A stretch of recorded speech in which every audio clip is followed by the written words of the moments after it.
אתה מתעורר, הכרית לידך עדיין חמה. כולנו יודעים שזה שקר, היא הלכה לפני שנים. אבל כמו כאב רפאים, הכרית לפעמים עוד חמה. אתה מתרגל ישיבה במטבח ודברים אחרים שעושים אנשים בגילך, אין לזה סיבה. זה מעביר את הזמן, ועובדה שעברו כבר שנים. אל תהפוך לאיש העצוב מהשיר, תן לי סיבה להאמין שהעצב יש לו סוף. אתה מצלצל אליה כל יום באותה שעה, זה כמו להאכיל דגים באקווריום, אין לזה תמורה. מה גם שהיא מזמן נוגעת. אז אני עונה כל יום באותה השעה, לא הייתי רוצה לגלגל את השגרה שלך.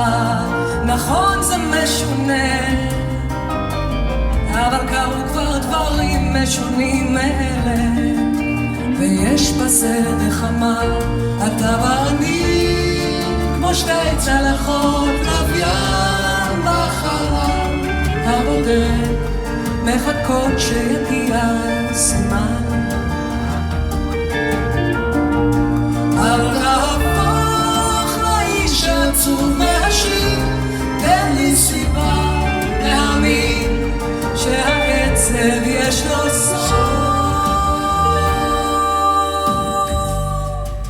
מישהו ניסה לגרד את הכתם מהקיר, אבל הכתם היה כהה מדי, או להפך בהיר מדי.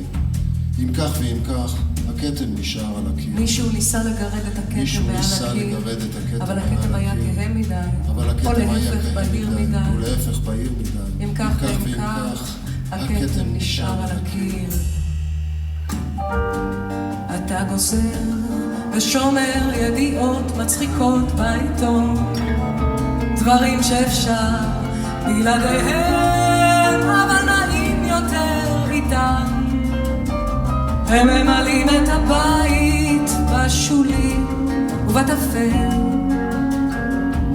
אתה מתבונן בחתם קפה על שולחן במטבח, פתאום הוא גדל וממלא את החדר, סוחר על הקירות, שולח זרועות ארוכות וחונק אותך לאט. אז אתה מצלצל באיחור לא אופייני, אנחנו שותקים ואז אתה מצטט לי שיר של אבידן. אם כך ואם כך, הכתם נשאר על הקיר. אתה ואני כמו שתי צלחות לוויין